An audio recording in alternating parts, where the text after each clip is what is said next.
Então, vocês vão ter que me permitir eu fazer uma leitura para vocês. E vai ser bem interessante. Olha.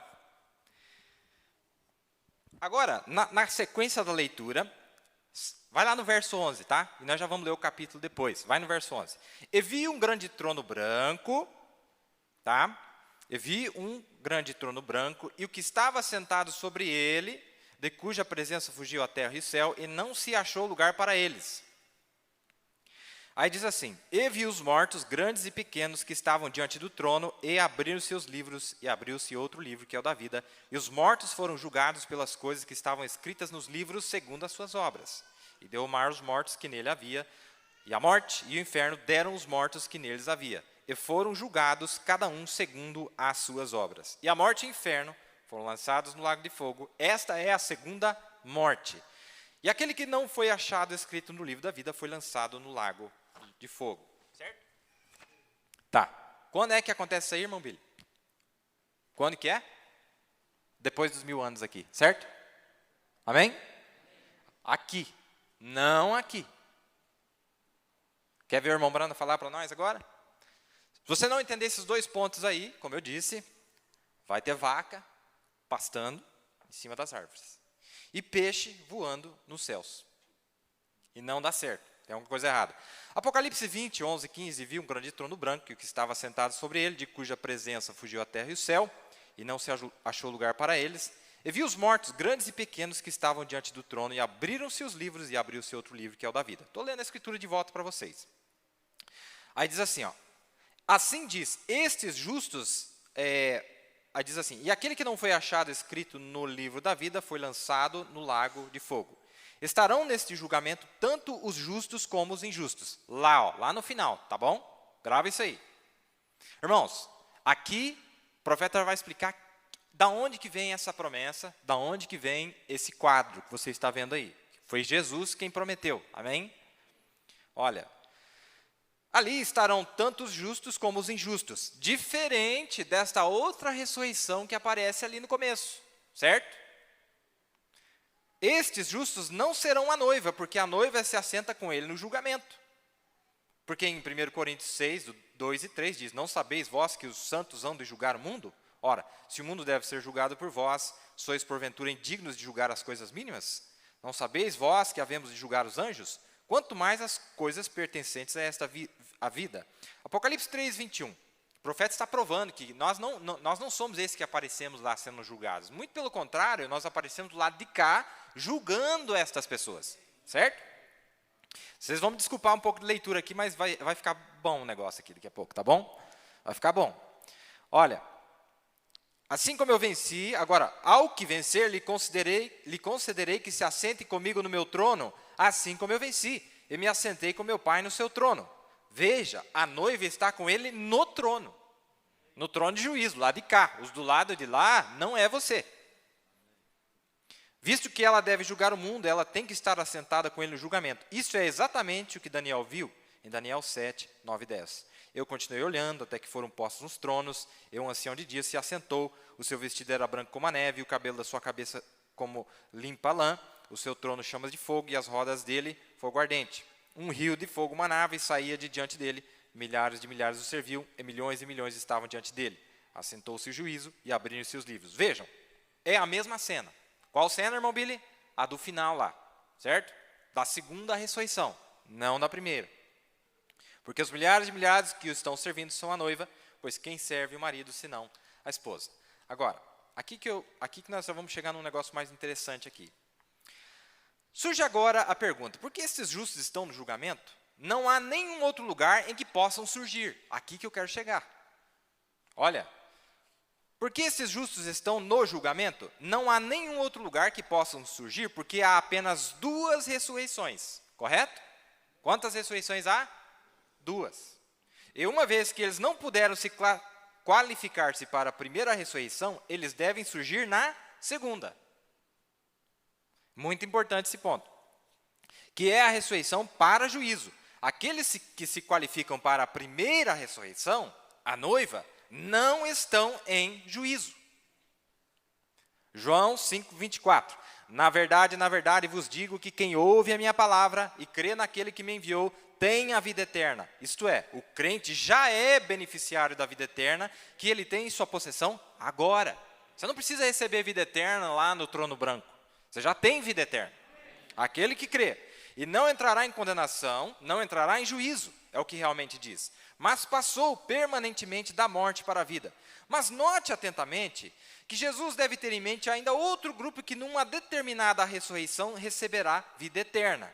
Eles a receberão na ressurreição, não a tendo recebido previamente como membro da noiva. João 5, 28 e 29. Não vos maravilheis disso, porque vem a hora em que todos os que estão nos sepulcros ouvirão a sua voz. E os que fizeram o bem sairão para a ressurreição da vida, e os que fizeram o mal para a ressurreição da condenação. Isso aqui é João 5, 28 e 29. Pergunta para vocês, quando é que isso acontece? Na segunda ressurreição. Quando todos aparecem, quando todos são ressuscitados, e uns entram para a vida eterna e outros entram para a condenação. Não é isso? Perfeito assim?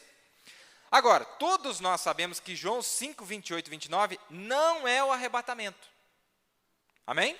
Quando que é o arrebatamento? Na primeira ressurreição. Porque somente os que morreram em Cristo se levantarão dos sepulcros nessa ocasião, juntamente com a noiva viva que ainda está sobre a terra. Irmãos, vocês estão entendendo? Capta isso aqui, porque isso aqui liga muitas escrituras. Tá? Aí o profeta vai citar aqui, ó, 1 Tessalonicenses 4, 16 e 17, porque o próprio Senhor descerá do céu com alarido e com voz de arcanjo e com a trombeta de Deus, e os que morreram em Cristo. Não os que morreram fora de Cristo, mas os que morreram em Cristo, ressuscitarão primeiro. Depois nós, os que ficarmos vivos, seremos arrebatados juntamente com eles nas nuvens a encontrar o Senhor nos ares, e assim estaremos sempre com o Senhor. Porém, dizem em João 5, 28 e 29, que todos sairão do sepulcro. Esta é a mesmíssima ressurreição que é citada em Apocalipse 20, 11 e 15, na qual os mortos foram trazidos diante do Senhor e julgados segundo as suas obras. E todos cujos nomes não estavam no livro da vida foram então lançados no lago de fogo. Entenderam? O que significa? Que o cumprimento de São João 5, 28 e 29 é quando? No final dos 1000 anos. Nós agora encaramos a pergunta quanto ao porquê lhe seria concedida a vida eterna no julgamento, já que as epístolas parecem mostrar conclusivamente que temos que possuir o Espírito de Cristo ou perecemos. Embora pareça assim, não devemos desacreditar as palavras de Jesus, que muito acentuadamente expõe que há alguns encontrados no livro da vida que ou receberão vida eterna antes da ressurreição geral. A ressurreição geral aqui é a segunda ressurreição. Amém? Essa é a ressurreição geral, porque todos se levantam, irmãos. Justos, ímpios, todos se levantam, inclusive as virgens nécias. Todos aparecem, todos, que já passaram pela terra. Antes da ressurreição, visto que ou receberão vida eterna antes da ressurreição geral ou depois dela. Paulo não se esquiva desta verdade, pois ele muito claramente diz em Filemão 3,11, para ver se de alguma maneira posso chegar à ressurreição dos mortos. Ora, esta declaração é extremamente peculiar, todos nós sabemos que todos vamos estar na ressurreição, quer queiramos, quer não. Todos serão ressuscitados. Assim, Paulo dificilmente poderia estar dizendo, para ver se de alguma maneira posso chegar à ressurreição dos mortos. A verdade a respeito, irmão, presta atenção aqui, a verdade a respeito é que ele não está falando isso. A leitura literal é, para ver se de alguma maneira eu posso chegar à sobre-excelente ressurreição de entre os mortos. Qual é a sobre-excelente ressurreição de entre os mortos? A primeira. Amém? Isso não significa chegar à ressurreição geral ou segunda, mas chegar à primeira ressurreição, da qual é dito, bem-aventurado e santo aquele que tem parte na primeira ressurreição. Sobre estes não tem poder a segunda morte, mas serão sacerdotes de Deus e de Cristo e reinarão com ele 1000 anos. A primeira ressurreição não tem nada a ver com a segunda morte. Isso acontece ao final dos 1000 anos, quando todo o restante dos mortos vivem de novo, e naquele dia haverá aqueles que saem para a vida eterna e aqueles que são apanhados na segunda morte. Certo? Vamos pular um pouquinho aqui? Para esclarecer melhor, quero chegar em algo aqui. Para esclarecer melhor, note especificamente as palavras de Mateus 25, 31 ao 46. Não diz que o pastor está literalmente separando dos bodes as ovelhas, porém é como o pastor estar apartando dos bodes as ovelhas. Estes não são ovelhas neste particular período de tempo, lá no juízo do trono branco. Não são ovelhas. Mas Deus está como separando as ovelhas dos bodes. Por quê? Quem fez o bem, quem tratou bem a noiva, entra para a vida eterna. Quem maltratou a noiva, não entra para a vida eterna. Então aqui Deus está mostrando, olha, aqueles que foram bodes, vão para o lago de fogo. E aqueles que foram como ovelhas, não é? Tiveram um espírito manso em relação à noiva, esses entram para a vida eterna, não é? Tá fácil entender aí. Mas é muito importante, você vai entender por que eu estou querendo trazer isso à tona. A primeira ressurreição e a segunda ressurreição. As ovelhas estão em seu aprisco.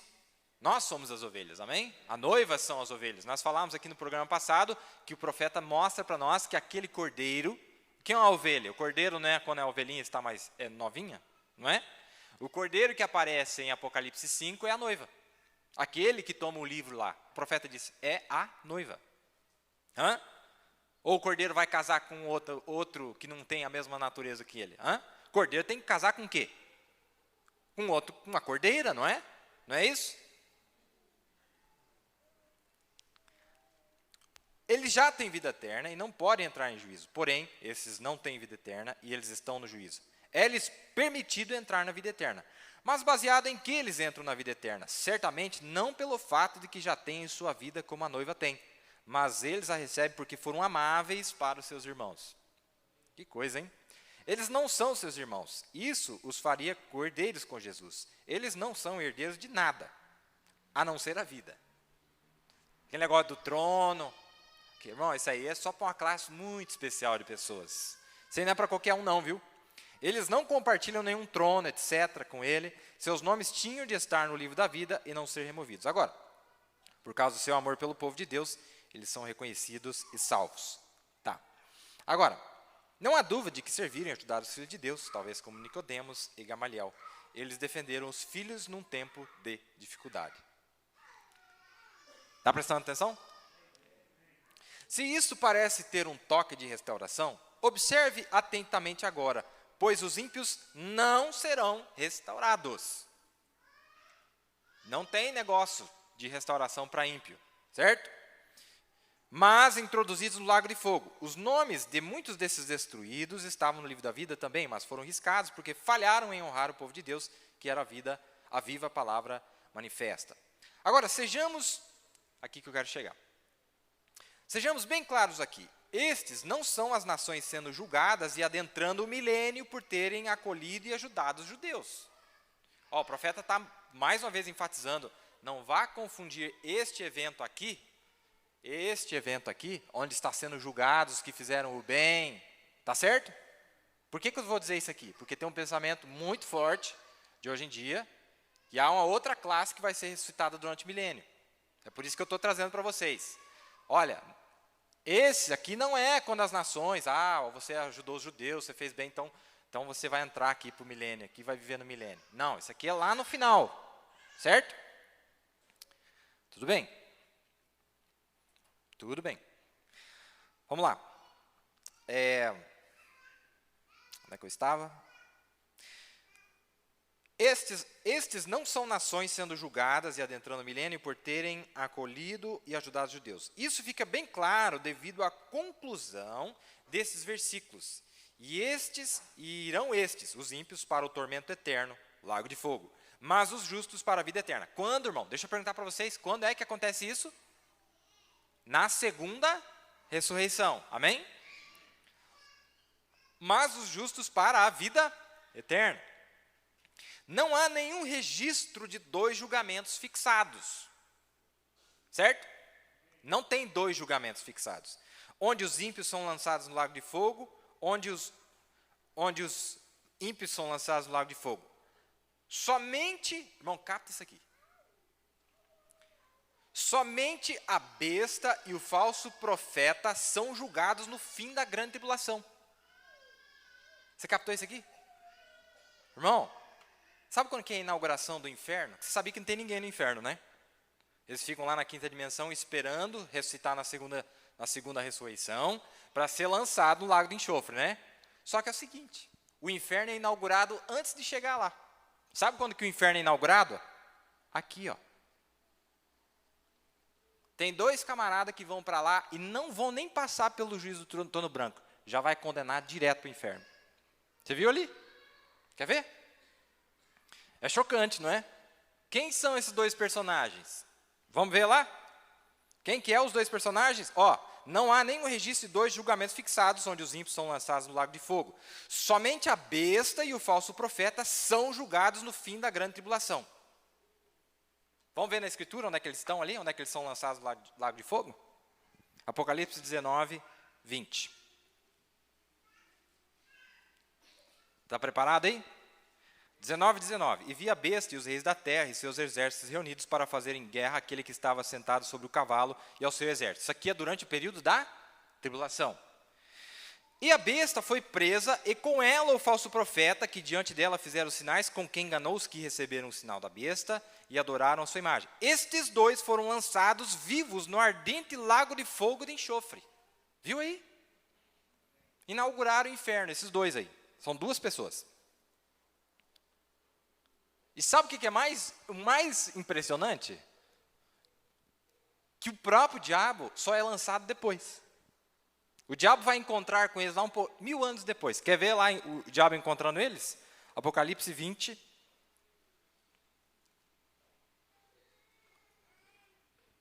Olha lá, Apocalipse 20, 10. Olha lá o que a Bíblia diz, para provar que nós estamos falando. E o diabo que os enganava, falando das nações do final do milênio, certo? E o diabo que os enganava foi lançado no lago de fogo e enxofre, onde está a besta e o falso profeta. Estava esperando ele chegar lá. Está vendo aí? E de dia e de noite serão atormentados para todo sempre. Que coisa, hein? Os camaradas vão parar lá primeiro antes que todo mundo. Mas por quê, irmãos? Porque esses 2 camaradas sabiam que estavam fazendo, não são inocentes.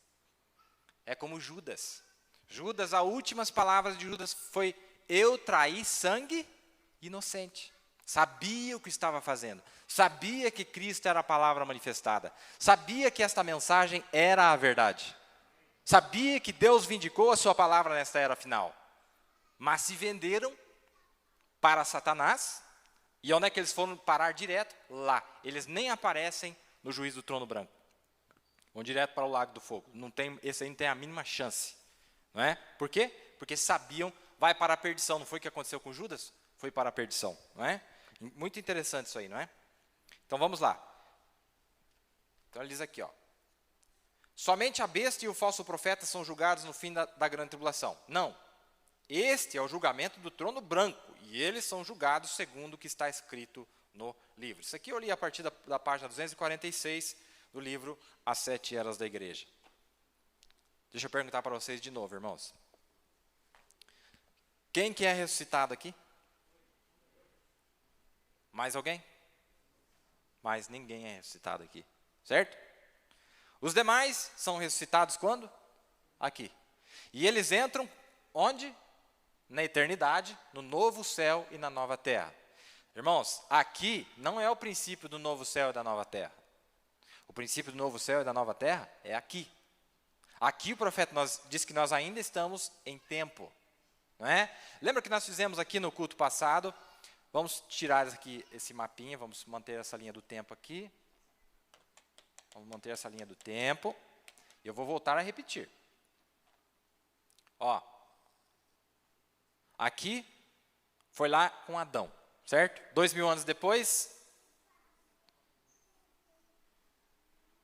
Então aqui 2000 anos. Depois mais 2000 anos. Depois mais 2000 anos. Certo? O que aconteceu aqui? O dilúvio. O que aconteceu aqui? O sangue de Jesus. O que acontece aqui? Fogo. Hã? O Armagedon, não é verdade? Fogo. Vamos escrever aqui embaixo. O que o dilúvio representa? Hã? É a justificação, não é? Que é o batismo, não é verdade? O que representa o sangue? santificação. O que é que representa o fogo? Batismo de fogo. Tá. Pergunto para qualquer irmão aqui na igreja. Vou perguntar. Para quem que eu vou perguntar? Vou perguntar para o irmão Paulo Castilho. Irmão Paulo, o dia que o senhor recebeu o Espírito Santo, corpo, aconteceu alguma coisa com o corpo do senhor? Corpo físico? Até o momento, não. Mas o senhor crê que o senhor recebeu o Espírito Santo, não é verdade? Hã? Está vendo? Qual que é o batismo do Espírito Santo da terra aqui? Aqui, ó. Tá, mas não tem aqui um grupo de pessoas olhando para mim agora mesmo que estão crendo de todo o coração que numa dessas manhãs esse corpo vai dar lugar ao novo corpo? Não é verdade? Agora, desde que você recebeu o batismo do Espírito Santo, você ainda é tentado ou não é? O diabo ainda consegue jogar influências negativas no seu pensamento ou não consegue? Mas, na torre de controle, tem o Espírito de Deus, tem o fogo de Deus para mantê-lo para fora. Não é verdade? Quando isso acontece na terra, o que Deus vai fazer? É o batismo do Espírito Santo para a terra. Mas é só o penhor para mostrar que ela vai ter uma transformação de corpo. Eu estou tirando tudo isso que eu estou falando para vocês, que eu podia ler aqui, mas estou tirando tudo isso da mensagem, o futuro lar da noiva terreal e do noivo celestial, certo? Aqui, irmãos, é o quê? Aqui é o quê? Fogo também. Sabe por quê, irmãos? Você sabia que você tem 3 batismos do Espírito Santo? Todos nós temos 3 batismos do Espírito Santo. Você tem o mais importante na alma. Depois tem que cair fogo no Espírito. E depois tem que tacar fogo na carne, igual diz o irmão Marcelo. Tem que tacar fogo na carne. Esse tacar fogo na carne, que Deus vai tacar fogo nessa carne, é o rapto. É a mudança de corpos. Então são 3 batismos do Espírito Santo, não é verdade? Olha, nós tivemos aqui o dilúvio, o sangue, não é? Depois o fogo, aqui, tirando toda a natureza maligna na alma da pessoa, está tipificada aqui no fogo, mas depois no corpo vai acontecer aqui. O que acontece aqui,